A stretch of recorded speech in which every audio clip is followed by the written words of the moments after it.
Messieurs, merci de nous suivre et bienvenue à tous.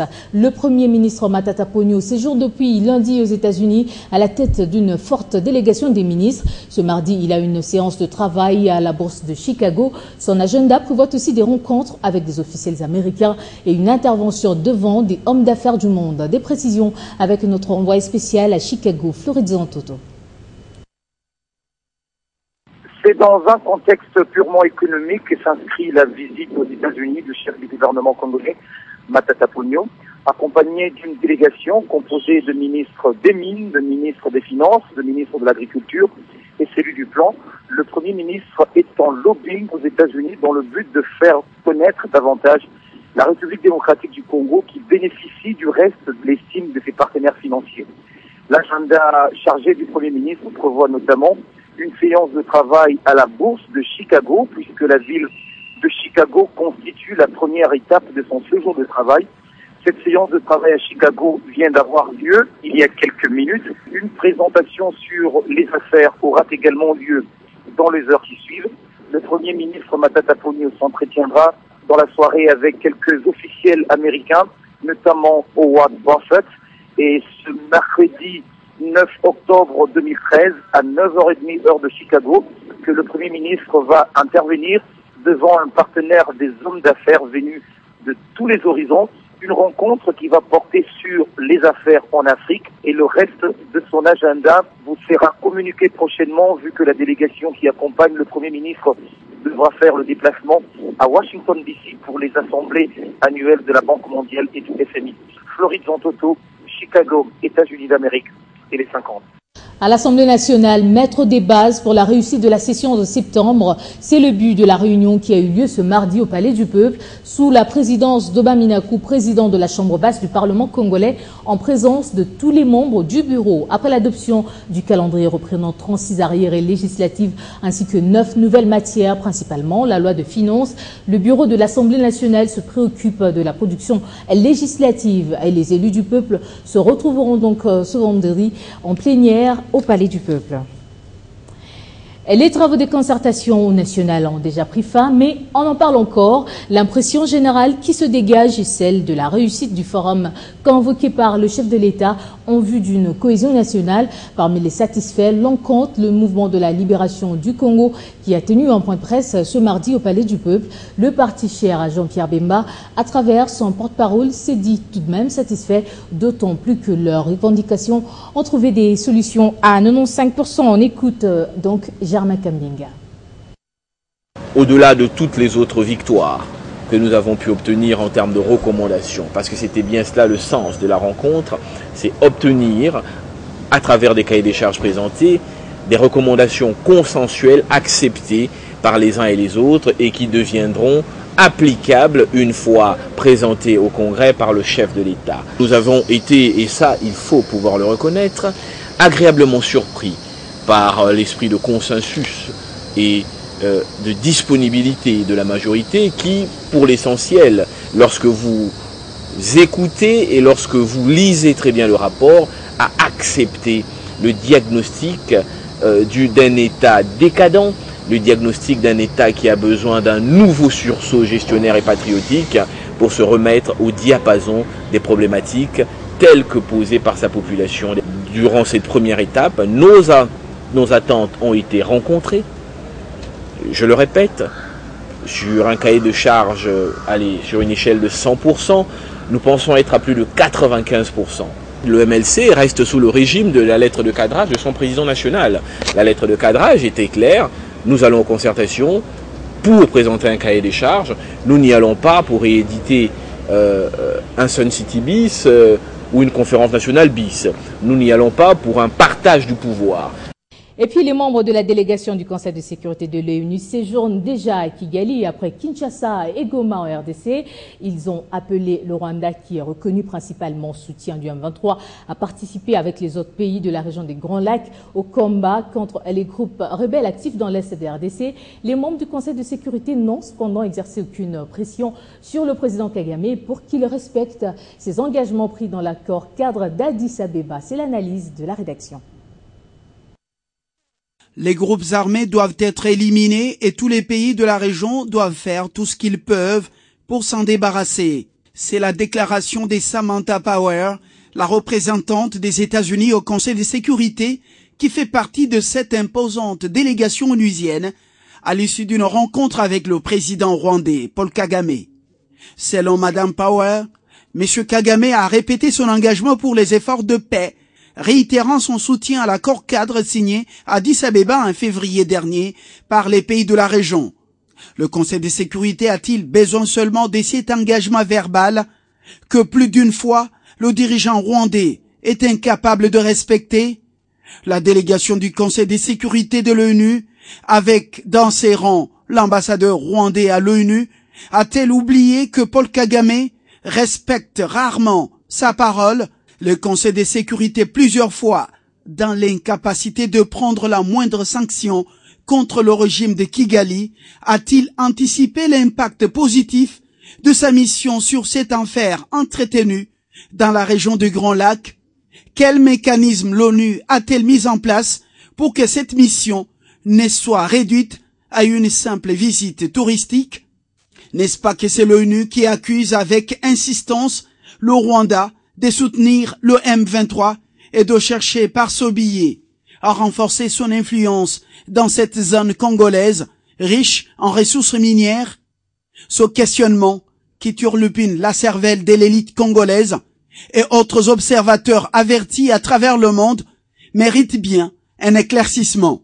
En plus, avant leur déplacement en Afrique, le Conseil de sécurité a reçu en date du 2 octobre une lettre ouverte de Human Rights Watch intitulée « Il faut faire cesser les violations des droits humains en République démocratique du Congo ». Cette ONG américaine de droits de l'homme a demandé au Conseil de sécurité de profiter de cette visite pour mettre fin à l'impunité pour les crimes les plus graves commis en RDC et dont les auteurs sont très rarement traduits en justice. Qu'a fait réellement le Conseil de sécurité de cette demande de Human Rights Watch lors de cette visite d'une quinzaine de ses membres dans la région du Grand Lac? Ne soyez pas pressés de répondre à cette question. Et puis les déplacés de guerre de Kamango en territoire de Béni bénéficient déjà d'une assistance humanitaire de la part du gouvernement congolais. L'information émane du gouverneur du Nord Kivu. Julien Paluku annonce par ailleurs le lancement dans un bref délai par les FARDC des opérations militaires contre les groupes armés, principalement les Ougandais d'ADF Nalu qui occupent l'axe routier Mbao-Kamango en territoire de Béni. Martial Bendelo. La précarité des conditions humanitaires et sécuritaires dans la zone de Kamango en territoire de Béni est prise au sérieux par les autorités et institutions du pays. C'est notamment le gouvernement provincial du Nord Kivu et le pouvoir de Kinshasa. L'assurance vient du gouverneur Julien Paluku qui annonce l'arrivée à Kamango depuis vendredi dernier d'une délégation du ministère national et provincial de la Santé pour une assistance humanitaire en faveur des nécessiteux dans cette partie de sa province. Il y a une délégation du gouvernement qui est arrivée à Kamango, conduite par le ministère de la Santé au niveau national et provincial pour essayer tant soit peu d'aller apporter des médicaments dans les structures sanitaires qui sont localisées à Kamango de manière à pouvoir offrir plus ou moins les soins primaires à ces populations qui ont longtemps souffert. C'est une manière d'abord d'aider les populations locales en attendant que les opérations soient menées pour éloigner les dangers et notamment ouvrir la route Béni-Mbao parce que jusqu'à maintenant la route Béni-Mbao est toujours fermée. Et pour restaurer l'autorité de l'État dans ce coin du territoire de Béni, le premier citoyen du Nord Kivu annonce aussi pour très bientôt les lancements par les forces armées de la République démocratique du Congo des opérations militaires contre les forces négatives, particulièrement les rebelles ougandais de ADF Nalu. Il y a eu des opérations qui ont eu lieu à Geti contre Cobra Matata. Au stade actuel, ces opérations sont très bien déroulées. Maintenant, c'est Kamango qui est dans les viseurs des FARDC et je ne vais pas donner tous les secrets de défense par rapport à ce qui sera fait très prochainement par rapport à Kamango, mais je vous laisse le temps d'observer parce que Kamango est dans la planification actuelle des FARDC. Quant aux groupes armés d'origine congolaise qui opèrent aussi dans le territoire de Béni, le gouverneur de province leur demande encore une fois de déposer les armes pour ne pas s'exposer à la frappe des FARDC. Parlant assainissement, l'opération de démolition des constructions anarchiques dans la ville de Kinshasa se poursuit. Sachez que plus d'une centaine de maisons ont été détruites ce mardi 8 octobre dans la concession radioguidage de la RVA située dans la commune de Lansele. Suivez. Si dans la commune de Lingwala, la population se réjouit de la démolition de ce mur de tôle, clôture d'une concession illégalement lotie sur terrain d'IPLZ, à Lansele, dans la concession RVA, Les bulldozers du ministère des ITPR ont rasé plus de 100 maisons construites anarchiquement. Les infortunés propriétaires n'ont eu que leurs yeux pour pleurer.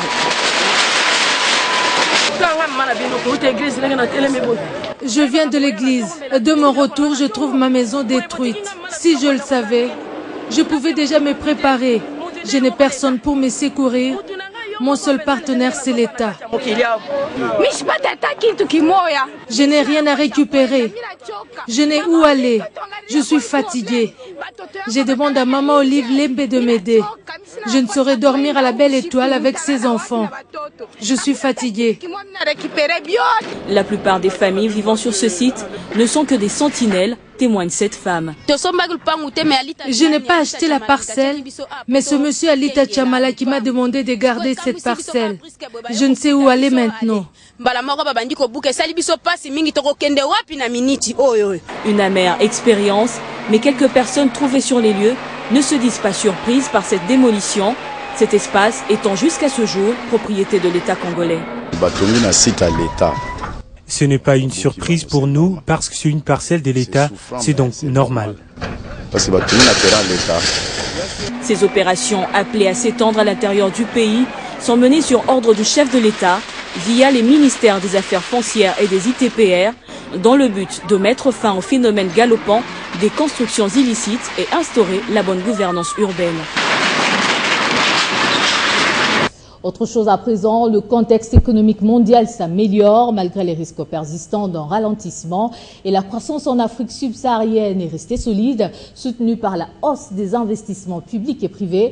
Tel est le constat de la Banque mondiale qui a fait l'objet d'une discussion lundi avec la presse africaine au cours d'une téléconférence à partir du bureau de cette institution. Fabien Lumbala y a participé.